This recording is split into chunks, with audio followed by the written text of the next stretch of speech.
In this session, we'll be exploring different ways that we can use probability distributions to help us make decisions. The learning objectives include understanding how the binomial distribution is applicable to different multi-step experiments. We'll also be looking at the Poisson distribution to help us make decisions when data are counts. And lastly, we'll look at the normal distribution and all of the different ways that it's very applicable to help us make decisions with most common situations that we'll be looking at with data, but it's by far the most used.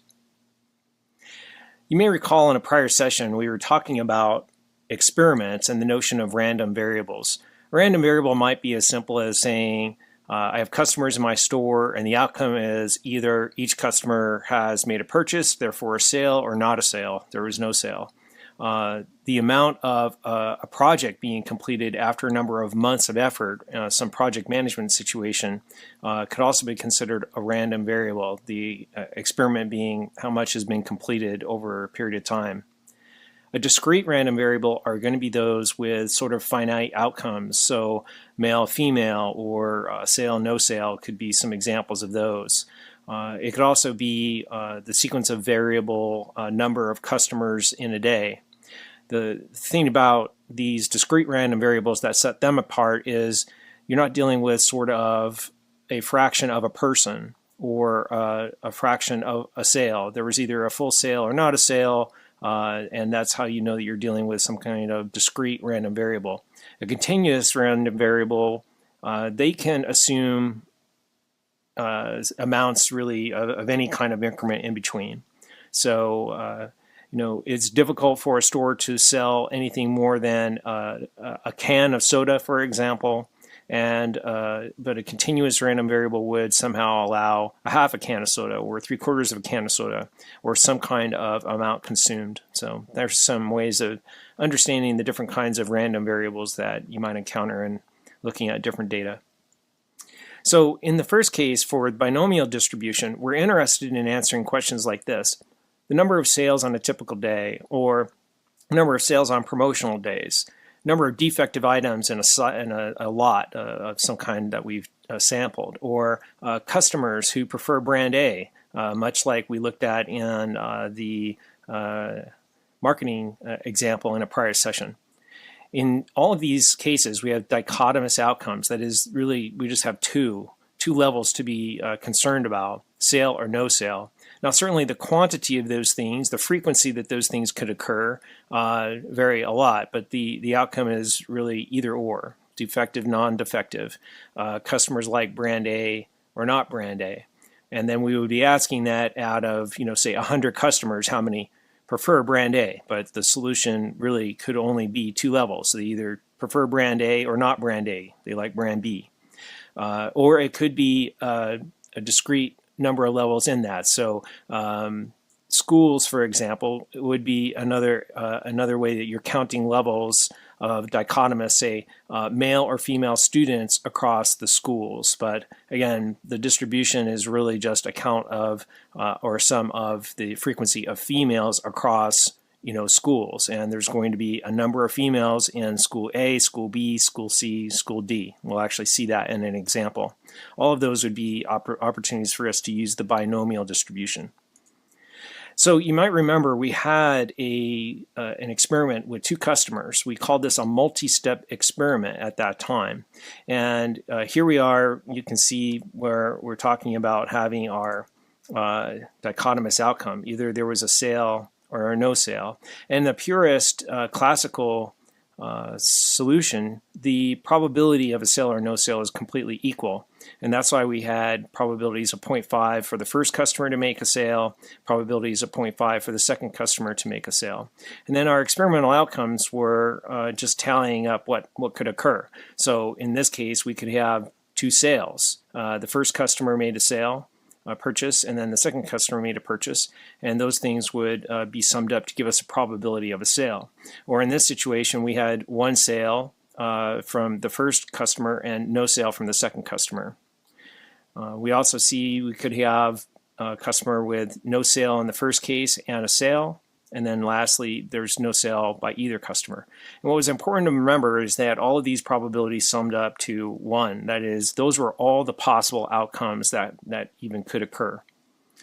And we were able to build a probability of each of these types of occurrences. So you may recall that, and you can see above that, the probability of us getting 2 sales is 0.25. Probability of us getting no sales, 0.25 in these 2 outer situations.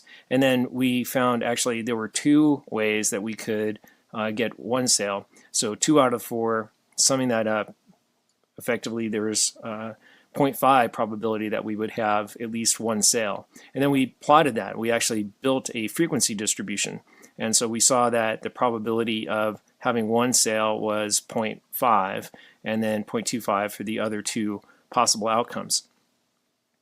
What's interesting to reflect on is that what we actually have here is a distribution of probabilities across experimental outcomes. We didn't talk about it in the same way, but effectively this is the situation that we were already familiar with, and we're just going to be building on that.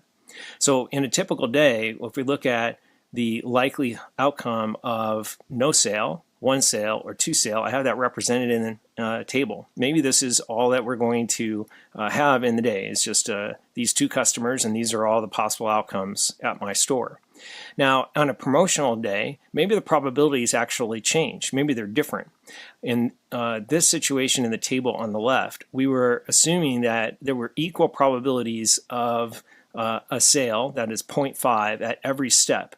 But in the real world, we might have something like a sale day. We put something on sale, it's a promotional day. And then we know that on promotional days, customers are more likely to buy. So we can see here now the probability of no sale across 2 customers is actually decreased. It was 0.25 and now it's only a 0.10. So a 10% probability that we would have no sale. So we want to build on that idea. Here we have our typical day, which was the first table.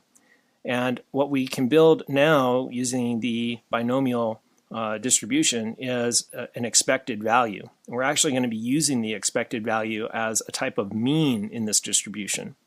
The way we get those expected values are we look at the frequency of some kind of occurrence like no sale, what the probability were for those outcomes, and then we just multiply them together. That gives us this expected probability. You notice that in this case, we can interpret this probability as meaning that we have, on a typical day, we expect the average effectively of 1 sale. That's what the expected probability is. Let's go down to sale day though, or promotional day. On our promotional day, because the probabilities have shifted and they've shifted higher into the likely occurrence that we're going to see a sale. Now the expected value is 1.2. So we can interpret that by saying these are the probabilities on a promotional day. We actually expect the average of 1.2 sales among our 2 customers. And so what we've done is, shifted some of the expectation out of 1 sale and moved it up. And we've shifted it also out of no sale and we moved it up. And that's what's giving us a higher expected average sale effectively for the day out of those 2 customers. Same experiment, but now the probabilities are different. So building on that, we can go ahead and actually treat this expected value as our mean. This is the average effective value that we're expecting for a sale. And what we learned throughout prior units in the class is, of course, when you have a mean, there's some kind of a distribution.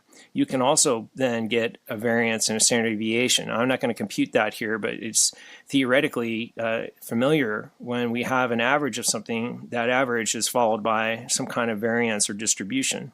And we can see here that, as we would expect, now that the number of units that I'm selling, 1.2, has gone up because the probabilities have shifted, I can see it also reflected here in the standard deviations. Here it's lower than it was in the case when there was not a promotion going on, which is what I would expect. It's much more likely here that we're going to see some kind of a sale happening from our 2 customers. That's how we can interpret that. And we want to build on this idea a bit further. If we have some kind of historical knowledge to set expectations, we can then compare our data across these benchmarks and see, are they similar or not? This is a situation like we have when we're building or using data. We may see some kind of a frequency, and we might use some kind of historical knowledge to compare. Is the frequency in the sample that I'm seeing matching my historical expectations? That's how this binomial distribution could be really useful. So here we have a typical sale day. This is the data that we were just looking at. The probability of a success of a sale was 0.75, and we got that by looking at any sale at all in the sample. If you added up the probabilities, we know that the probability of success, meaning any kind of a sale, at least one sale, but there could have been more, like 2 sales, was 0.75. And then on sale days, we had a probability of success of 0.90. And here's the means that we were just computed by looking at their expected values in the prior table and their standard deviations. We could do that for something like defects that a machine is creating, or we could do that by a taste test between brands. All of these things could be set by expectations of some kind of historical average or by calculating it from an actual sample. But the point is that these things could exist. And this is really where our decision making can be empowered by this binomial distribution. So some rules about the binomial distribution to understand is that certainly the outcomes on each trial have to be available. I think of this as in the case of the customers, for example, each customer had the opportunity to either make a purchase, which would be a sale, or not make a purchase, no sale.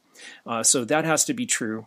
The trials also need to be identical at each step. So every step of the way, customer 1 and customer 2 had the identical options, that is, to make a sale or not a sale. So the probabilities are not changing. Every step of the way had equal probability. And then, of course, the trials are independent. We learned a little bit about independence in a prior session, but for the most part, we're having to imagine that one customer's actions, for example, are independent from another customer's actions and don't impinge on their freedom, for example, to make a purchase. That would be an example of independence. So luckily now, in our example, we've been working it out by hand, but fortunately there have been people with a lot of time and interest in this, and they probably did do it by hand initially, and now after that there were computers. And we can use things like tables to actually look up what the probability would be without having to go and build a tree diagram each time. I'm going to start with the example that we've already been looking at regarding a sale or no sale. And I'm going to show you how we're going to apply this idea of a historical knowledge or average, which is expressed here. We own a high-end shoe store, and the probability of a sale is 10%. And we might just know that from historical average or maybe at a location. How likely is it for us to have exactly one sale among 3 customers in our store? How can we use this table to actually look that up without building a tree diagram as we did? And you could go back to the prior slide and sort of extend this out. But even with 3 customers, it starts to get sort of unwieldy to do. So fortunately, there's a table, and for us, it's an applied class. So I mostly want you to understand how you could use the table to answer the question. So let's take the case. I'm trying to understand where I have at least one sale. This is going to be defined as a success. And we know that the probability of a sale was given to us from maybe some kind of historical average, or it's just something that I want to know. If the probability was 0.10, we're going to say that's the probability for a success. And then finally, I know something important about, well, I have 3 customers, which each customer has the opportunity to make a sale or no sale. And so in this language, it's sort of like an experiment, and we can consider that a number of trials. So there's 3 possible trials that we have. Now, hopefully, you can see how I've mapped the colors of this information into the table. But it's important. I think it's maybe easiest to the two pieces of information that usually jump out to me is going to be the number of trials, in this case, the number of customers, and it's going to be the probability, which is usually going to be expressed in some kind of a percent or something like that. And so by using the table on the outside, you can see that 3 trials, it's 3 customers. This is going to be something that you would look up in a textbook or maybe online as a binomial distribution table. N is going to be the number of trials. And then we have the probability is running across the top of the table. And so we're going to stop at a probability of 0.10 because it was given to us. Now, the last bit of information that we need to do is just figure out the number of successes that we're looking for. In this case, it's one sale. And where those two meet, we can see the probability of at least one sale from a situation where I have 3 customers and the historical average is 10% probability of a sale is 0.243. That can be interpreted as basically 24% probability of us having at least one sale. Let's look at that. So here's how you would actually build it out if you wanted to use the tree diagram approach. Notice here, compared to the situation where we started in the prior class and I reused it today, now the probabilities are not equal at each step, because we know this, that a sale is expected to just be 10% or 0.1, and we have effectively 90% chance to have no sale on every single trial. Every customer has that same pattern. So knowing this, how does it actually work out through the experiment? Well, we can see here as you look across, I have in this situation a sale here, no sale here, no sale here. That gives me a success of 1. That's one combination of things that could occur to give me a success of a sale. And if we do that through the rest of it, we can compute the probability of these things happening at each level. And if we were to add all of that up, of course, this is the total probabilities. This is everything that's happened. So we've explained all of the behavior that we're actually going to observe. And here's the interpretation that we can make by adding up the situations where exactly one sale has occurred. It gives me the probability of 0.24, which is the same information that we got back here at the table. I'd much rather use a table than to build a tree diagram every time. So this is just proving to us conceptually what's happening.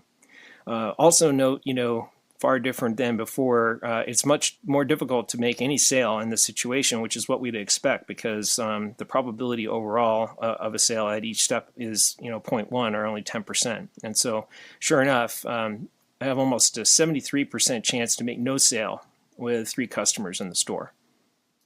Now, we can extend this further. Let's practice a little bit more. The same high-end store at 10% probability of a sale, maybe overall from historical average, how likely is it that we would have exactly 2 sales from 3 customers? Well, that's going to be probably pretty challenging, as we saw.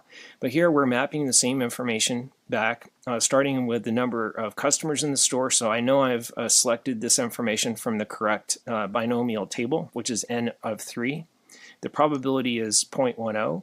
And now I want to find a situation where I have the correct number of successes or sales. And where that comes in, that's giving me the probability. So I can clearly see that of this situation, I'm looking at something like 2.7% likelihood of a sale. Let's look and see if that's true by going back to the tree diagram and verifying it. Well, indeed, exactly 2 sales here through that combination of events. And if I add these up, I'm going to get the 0.027, or about 2.7% likely chance of me getting 2 sales from 3 customers in the store, of this particular store. Finally, we'll end with an example here of looking at a slightly different wording of the problem, which I'm going to highlight here. How likely is it for us to have 2 or fewer sales among the 3 customers? So the key now here is we're saying 2 or fewer. Can we use the table to do that? Well, indeed we can. Again, I know I'm looking at the right table because I'm at N3. Probability hasn't changed. It's at 0.10. The difference now is that I'm looking at a situation of success where it's 2 or fewer. So this is telling me a success of 2 times. This is telling me a success of 1 time. I'm actually going to be adding these 2 probabilities together to give me the total probability of 2 or fewer sales. And let's look at what that would look like. Indeed, from our tree diagram, we can verify. If I add up all the probabilities for 2 or fewer sales, which is going to exclude, of course, the probability of 3 sales and the probability of no sales, I get about 0.27 or 27%. So, it's just verifying for us that the table is a much more efficient way of adding these things up And I encourage you to be comfortable using the table such as you would find in usually the appendix of textbooks. So going forward, we can see that if we know 10% of the items produced are defective, for example, this is a situation where maybe a machine is creating these defects, manager may randomly select 5 items to inspect. So one of the tricky things sometimes people mix up is a success doesn't necessarily mean a good thing. Well, it depends on how you look at it.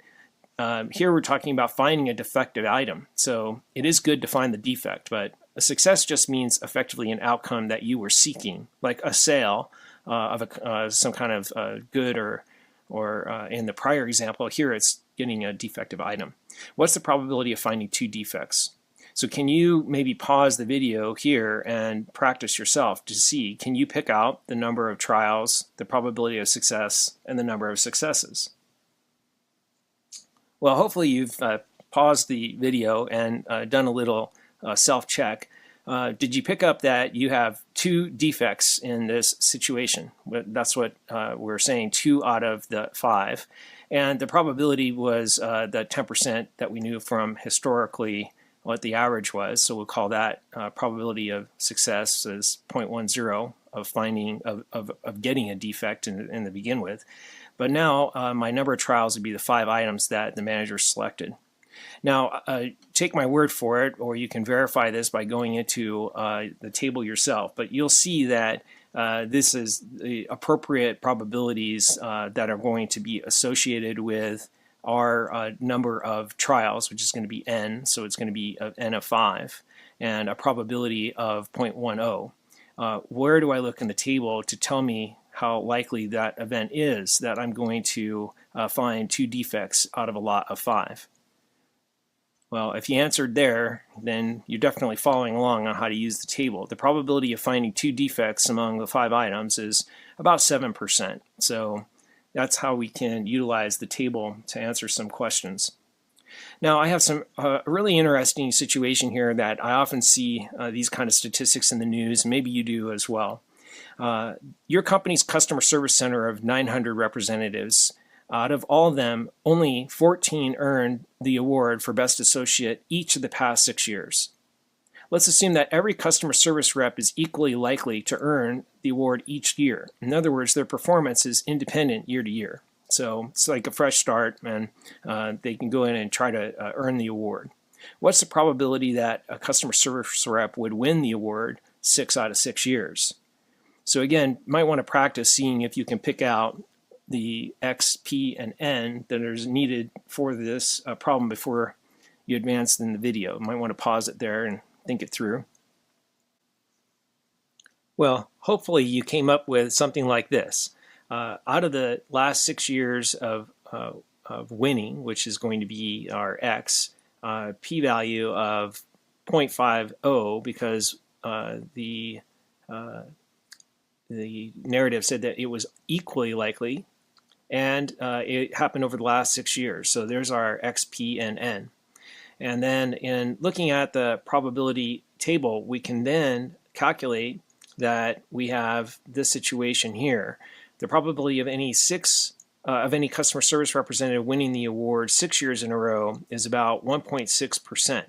That's pretty small, actually, for that number of successes, but maybe that's what we would expect. Now, the original news story said that only 14 had earned the award consecutively over the last 6 years. So we can also ask this sort of a question. Based on that probability, how many of the 900 customer service reps would you expect to win the award? In other words, we're using the information we just learned, which is the rate is about 1.6%. What percentage of these customer service reps would you expect to win the award 6 years consecutively? Well, the answer is if we take the 900 times that proportion or rate, we would expect about 14 of them. So of the 900 customer service representatives, we would expect to see 14 reps actually win the award 6 consecutive years. The media story is making it sound as if it's rare or a challenge, and yet pretty much, given that we have 900 reps, we're pretty much exactly where the the odds would suggest we should be given that rate of probability. Now, in SPSS, the binomial test is one of the more useful ways that you can actually test assumptions across your data. So if you have some kind of outcome that fits, for example, when we have males and females in a set of schools, you might recall this data from a prior example, we might have the hypothesis that females are equally represented across all the schools. So that would mean that the probability should be 0.50.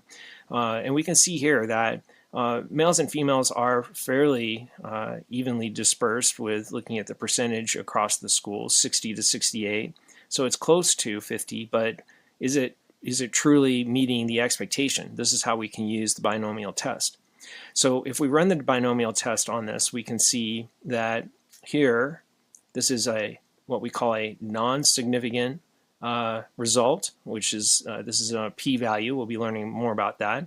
Testing the proportion that the sample we've observed of females is equal to 0.50. It's basically testing the observed frequency of 0.53 as a percentage of the total against the hypothesized value of 0.50. And what we can interpret here is the proportion of females in the schools is not significantly different than what was expected by the proportion of 0.50. Therefore, we can conclude that the frequency of females and males in the schools do not differ from our expectation of them being equally represented. In other words, this is pretty much what we would expect. But I'm demonstrating one way that you can explore your own data and see if it's meeting different types of hypothesized levels of proportions, either from your own expectation or from some kind of industry standard. Now, we can also ask the question this way.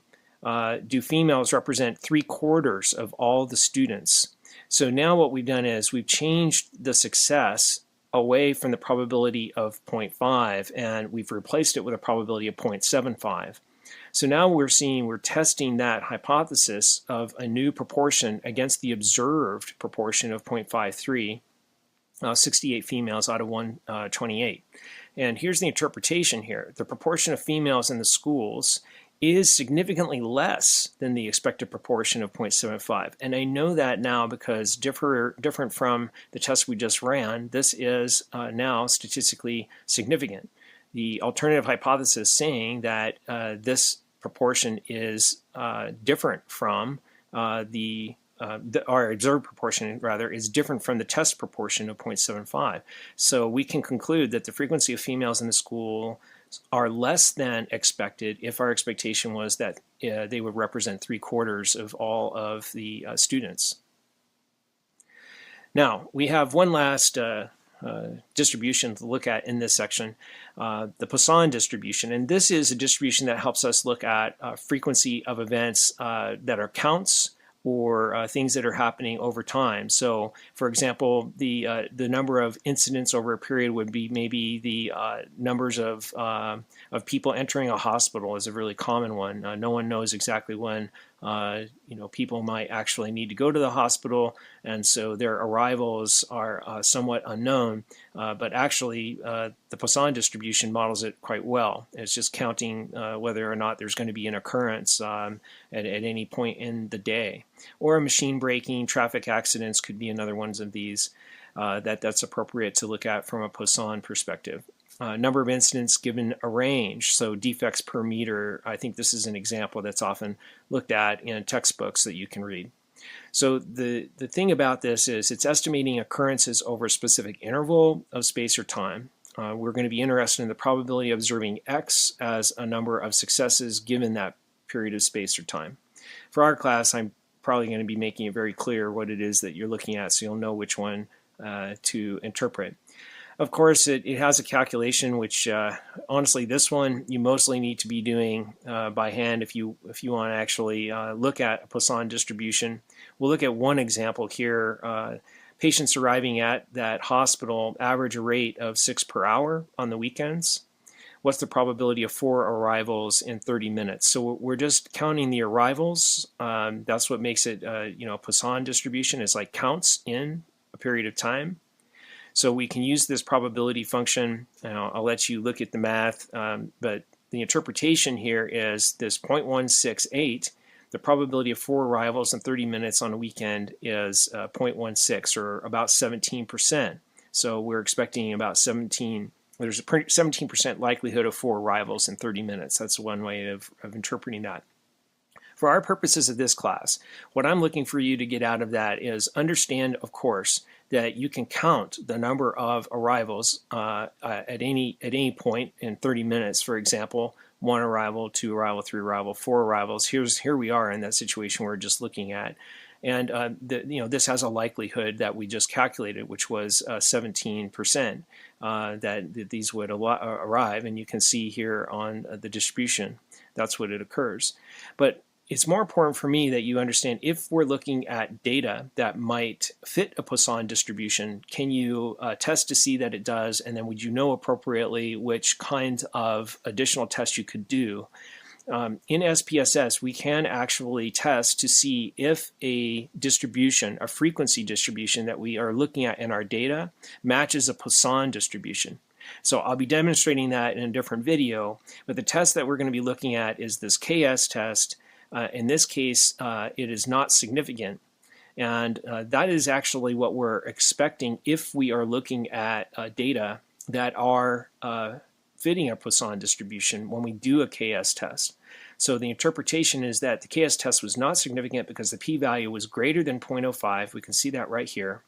And we are expecting non-significance because this is telling us our sample is not significantly different from a Poisson distribution, which is what we wanted. We were looking at counts in this example that we'll demonstrate later. Now, one of the other assumptions of a Poisson distribution, though, that does give me some concern is it says that the mean and the variance should also be about equal. And in this particular sample of 200, which is counts of awards won, I think that they're school students, these numbers are not exactly the same. And so the mean and variance are not equal, and in my opinion, they're not really close to being equal. This is suggesting that the data may not meet the criteria of having a Poisson distribution. And if you want to look at this yourself, you can get the data there and see their interpretation of this. The takeaway for us is that as you're looking at your own data, if you're looking at counts, which it might be something over a period of time, and you think that Poisson distribution may be appropriate, you can run this test. And then you can either proceed treating it like it's Poisson and have the caveat that maybe all the criteria were not met, or you could treat it probably as continuous data is what I would recommend. And just note that that was an assumption. You may want to do your tests both ways and see what the interpretation would be. But this is something about testing the data, and as an applied class, that's really what's more important. Is, if you think you have data that might be testable by a binomial distribution or Poisson distribution, this is a way to do that.